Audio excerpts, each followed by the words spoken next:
watching the award-winning GHS-TV, a nationally recognized student television station.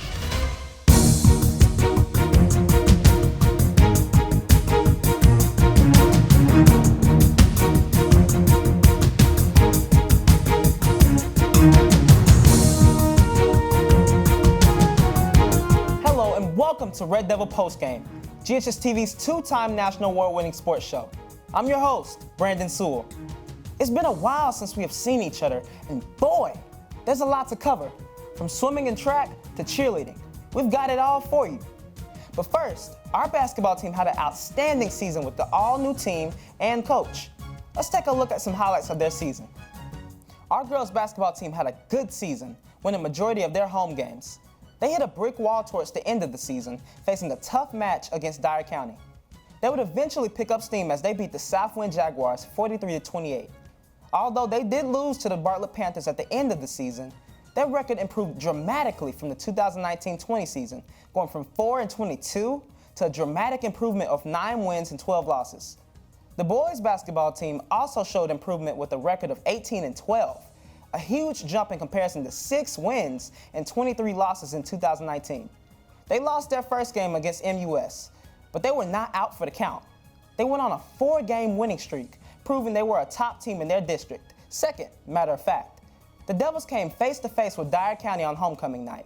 They blew the Choctaws out, 83-46, showing they did not come to play.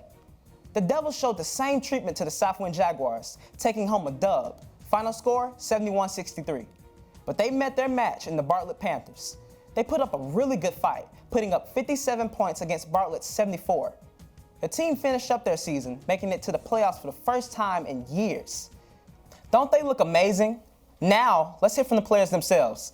Joining me is Anthony Medlock and Ndeye Gueye, two great players from the boys and girls teams. Thank y'all for joining me. I appreciate y'all for allowing me to interview you. No problem. Sure. So, Anthony, you were one of the top scorers this season, averaging 26 points per game. How did it feel to immediately come in and become a star player? Well, this is my first year at Germantown, so coming in, not knowing none of the players or none of the coaches, I had to earn respect from them and also trust. So once I earned trust and respect, I feel like then I could kind of be a leader to the team because nobody's going to listen to somebody that they don't really know. So once I earned the leadership role, we all just started playing together and gelling together and becoming a brother instead of teammates. Ndeye, you helped lead your team throughout the entire season. Can you talk about the team's journey from the beginning to end? If I'm going to say like from the beginning, I'm going to say like freshman year because, you know, my freshman year was really hard coming into like a new coaching staff. But I can't say like the growth was tremendous this year. Like since I've been here, the basketball program wasn't that good. And for me to come out my senior year and be able to be like one of the biggest help to like help us get where we're at right now, it's just like, you know, kind of a bittersweet moment because like all the hard work is finally starting to pay off. Mm-hmm. And like with our coach, Coach Thomas, probably one of the best coaches the girls basketball program has ever had in a couple of years. And I could say it feels really good to be a part of something like that, to like be the underdogs and now to have like some kind of image that we can build on for the couple of years coming up. Well, the both of you had great seasons this year. Can the two of you talk about the strengths and weaknesses of each respective team? Ndeye, you going first? I can say our weakness was most definitely height because like me being one of the tallest at 5'9", you know, and other teams having like 6'3", 6'4" girls was one of our weaknesses. But I feel like we really did really well with our weaknesses because like us being able to manage with taller teams and still like, you know, being able to stay in the game was really well. One of our strengths was most definitely defense this year because like the defense was amazing. We had plenty of stops that we stopped teams that other schools couldn't stop, and it was really humbling and really exciting that we had that kind of gel and bond to play defense with each other. What do you think, Anthony? One of our weaknesses was height also, but that also became one of our strengths because not having taller people, that means that everybody was quicker and faster than everybody. When certain teams, bigs, can't get down the floor because they're too slow. So one of our strengths was just running, getting up to the rack, and pushing up the ball up the floor. Mm-hmm. Well, did the boys basketball team, did they set any goals from the beginning of the season? Our goals would just be better than they ever was. Because I know the previous years before I came here, they were only winning like 4 games a year. I think in the last 3 years, they won like 8, 9 games total. And I think we surpassed that, winning like 22, 23 this year by ourselves. So we just wanted to be better than last year or the year before that and just achieve higher. Would you say that you achieved those goals? Like you said, with the 22 losses, I remember, in the 2019 season, and now y'all had an 18-12 record. Would you say that the team achieved the goals that y'all set at the beginning? Yes, we definitely did. I know coming into the year with the school rankings, I know we weren't even on the list. And by the time the school year ended, we was like 7 or 8. And plus, you know, you got the schools like Bartlett and schools like East. I mean, we lost to East by 7 and we lost to Bartlett by like 14, which we were in the game all the way throughout. So I believe we surpassed our goals and everybody else's. Ndeye, would you say that the girls basketball team reached their goals? I could say that for sure because, like, coming in, I wasn't really confident because I thought it was going to be a repeat of last season or, like, my sophomore season. But I can say we surpassed some of our goals. Some of our goals we didn't meet. But, you know, it's always kind of like a half and half kind of situation in basketball because you're not always going to get the outcome you want. But at the same time, I feel like we did really good for it to be just 1 year of work and, you know. But I'm for sure I'm really sure that they'll surpass all the goals in the upcoming years for sure. Well, Anthony, you went from practically being unknown to being ranked in less than a year. Can you talk about the work it took to become a top player? The work was just getting in the gym every day, any chance you could get. I know when I was unranked, I wasn't really good, but in order to get good, I started doing like 5 a.m. workout sessions, working out during school, after school, just getting in the gym anytime I could. And also I started playing against people that were older than me, that way I could get stronger and learn from them. Because, you know, older people always talk wisdom. They always tell you everything that you need when you get there. And they already have experience of being there. Well, is there anything else you two would like to add? Anthony, you going first? I'll just say, like, don't, like, think just because this year was good, it's just going to stay like that. We got a lot coming, and I for sure will be supporting from Jackson. Even though I'm not here, my heart will always be at Germantown because I've always been a Red Devil. Well, I'd like to thank you both for allowing me to interview you. I wish you both the best of luck in the future with you signing and with your senior year coming up. So I wish y'all both best of luck. Thank you. Next, we're going to dive into our coverage of the GHS swimming team. Post-game reporter Maya Saleh has more from the pool. I'm here with the Red Devil swim team to discuss their successful season. Coach Henry and a few swimmers are here with me today. Coach Henry, did the swim team reach their goals? You know, we had 6 swimmers who swam for the season. The 2 boys who swam, TJ Tankersley and Dedrick Starks, were amazing. They came in first and second in almost every event that they swam in. They earned a lot of points for our team and showed really strong leadership for our team. The girls were amazing. I had 3 relatively new to swim team and 1 who had been on a swim team her 7th grade year. And all 4 of those girls showed a lot of progress and growth this season. They had personal best times almost every single time we had a meet, and our boys did too. So it was really, really fun. It was a good meet, good year. How did the team prepare before the meets? Well, we always looked at what the meets were coming up. We had a short meet or a long meet, meaning that you'd have longer swims. And so each swimmer could swim in 2 events individually. So we would look at what the events were going to be, and then we would actually plan for and train for that specific swim the 3 days of practice prior to the meet. How did the swim team prepare for all their meets? Well, we practice 3 days a week, and we have a heat sheet that tells us what races that we're gonna do. And before a swim meet, we do warm-ups. We had general goals in mind, and we knew like where we wanted to go with each meet and how much we wanted to develop. So we worked hard to practice to meet those goals. Coach Henry, how did you ensure that the swim team succeeded individually and as a team?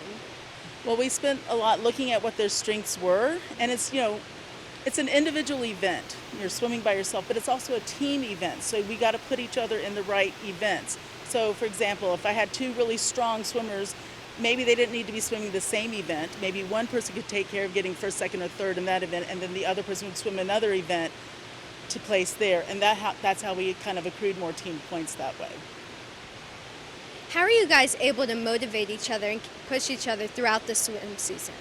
Well, every time when someone is swimming in a race, we cheer ourselves on, and if we lose, we do all that, hey, that's okay and stuff. And if we lose a meet, we just come back stronger.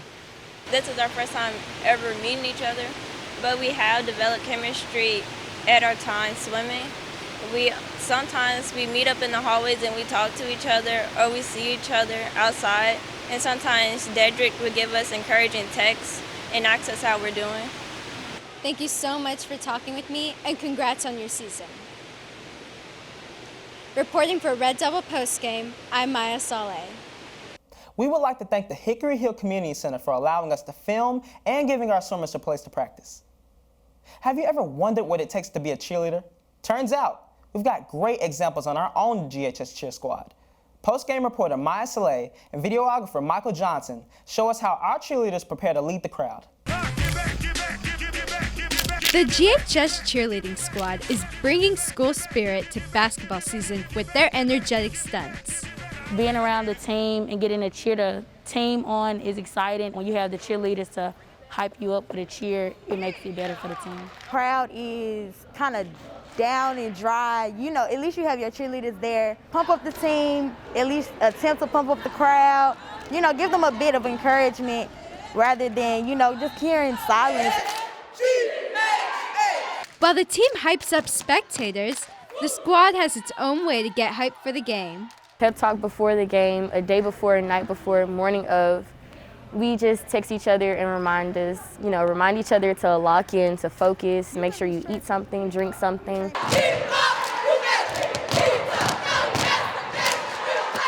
Run out, cheer for the boys is our pep, like our hype to get ready for the game. And as well, probably one of the other cheerleaders try to say something to get everybody encouraged to cheer. Okay, back row adjust now to front row. So everybody in back row, find a window. Along with the new squad, the team has welcomed a new head coach. So coaching is something that I'm not new at, but I love cheer more than majorette or anything else because we are a sisterhood and we do everything together. 5, 6, 7, 8. The cheerleaders did not let the pandemic affect their bond with one another. Bonding with like other girls and y'all uplifting each other and working together, I just love that whole aspect. The team is bouncing back from the pandemic, putting in extra time to perfect their stunts. I'll say long practices was what got us back together. You don't want to go to war, so get off our floor. You want to shake some? There even seems to be a popular routine among the cheerleaders. The cheerleaders have a message for their fellow Red Devils. Come to the games and turn up the student section because we need y'all energy, like, do better. Reporting for Red Devil Postgame, I'm Maya Saleh.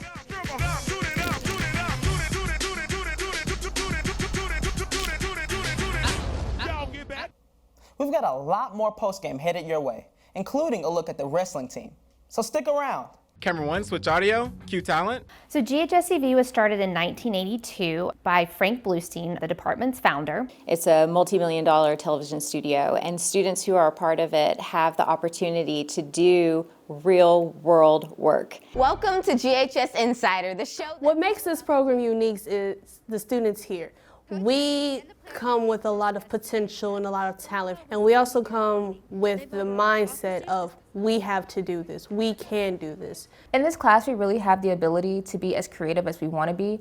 On the show today, we take you to the side. When you see yourself on a screen, it's a feeling where it's like, I actually contributed to something, I actually did something that matters to people. We have fun days, like when we do shows and we do a really good show, it's that adrenaline of like, oh wow, we just did a really good show, we did it. Hey everyone, I'm Brooklyn White. And there's a real sense of pride that comes from completing a show that you have written, produced, thought of on your own.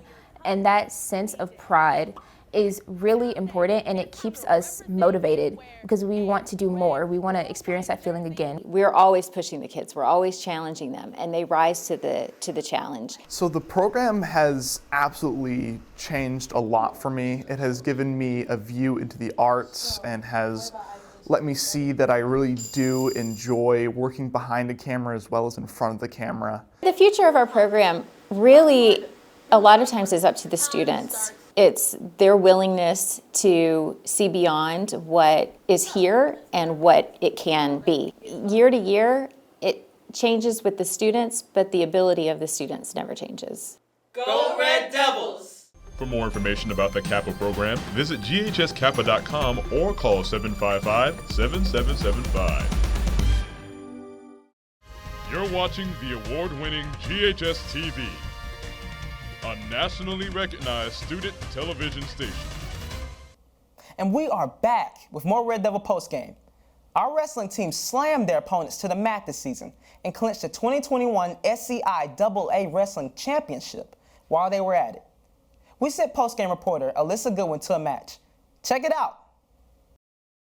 I'm here with Coach Wachowski and wrestler Caleb Stewart. You guys won the SCIAA championships. Was this your first time? Collectively, as a team, this was our first time winning it. Yes, this is our first trophy in 9 years. What did that mean for the team? That we did win in there and we did our best that day. I was real proud of the boys. We had an opportunity before the match, before the tournament, and I told the boys, you have an opportunity to win this tournament. We're going to need some wins. We're going to have to overcome some matches that you're not supposed to win, and boys just did that. I gave them a challenge, they answered. Caleb, this is your senior year. What advice do you have for underclassmen?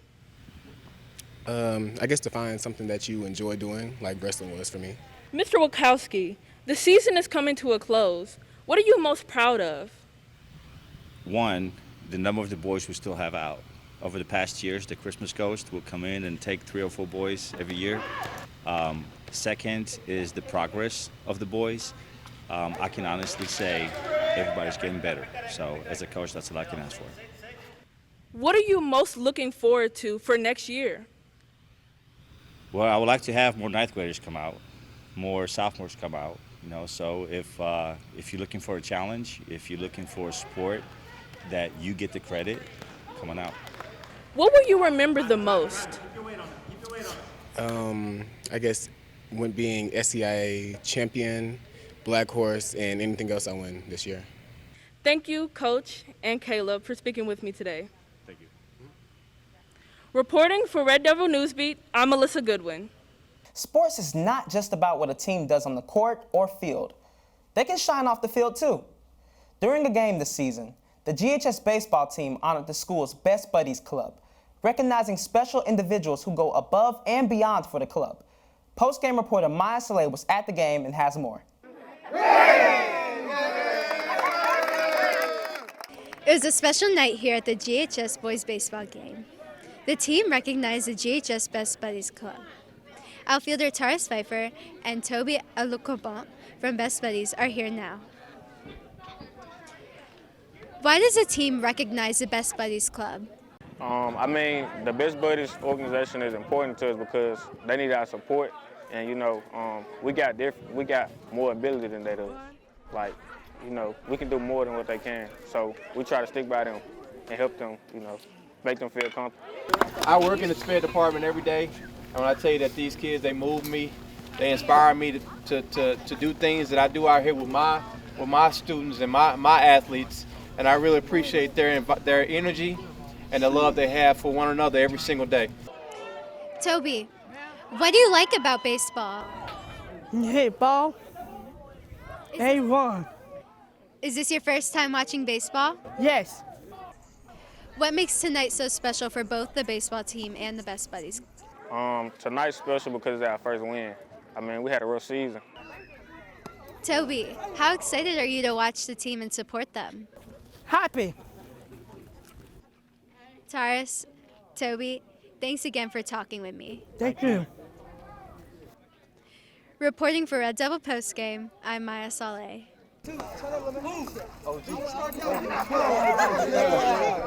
The football team is more than just athletes. They are role models. Our players went over to Germantown Elementary to inspire the little ones to keep reading.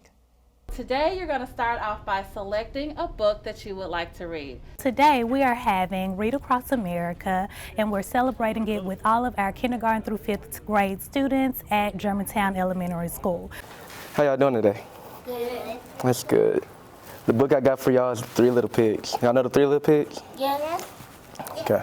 So we've invited some guests, some of our community guests from the Germantown Police Department, as well as some of our football leaders at Germantown High School, led by Coach Robinson at Germantown High School as well. We brought our senior, our varsity players out, those guys who worked hard and got a 3.0 in the classroom. We wanted to build a sense of community. You know, these are high school players, but they're so often looked at as superstars by our elementary kids, our middle school kids. So we wanted to bring these guys out and let them know the importance of giving back. The importance of the event is just to show your face at an elementary school and just to show them it feels good to watch the kids get excited. The 3 pigs looked through the window and saw the wolf collapse on the lawn. Look at that poor guy, said the first pig. He's exhausted. Maybe he needs some potato chips. When you have older students coming to read to you, it brings a sense of community. And so for them, they're like, oh my gosh, look at this big football player reading to me today. This is so cool. I want to be like him. They're so excited to see these big kids wearing their jerseys, you know, the same kids they see running touchdowns or making sacks or tackles on a Friday night. So I think it was really huge today. Well, going forward, we're going to continue providing students with diverse books to get engaged in. Yeah, I do believe this was a good experience to do multiple years. It's good down the line to show your face over and over again. Yeah, I plan on doing this again. That is going to be all for this year's Red Devil postgame. Thank you to the teams who participated in the shows this year. Y'all made this all possible. For one last time, I'm Brandon Sewell. I'm Maya Saleh. And I'm Alyssa Goodwin. Have a great summer, and Go Red Devils!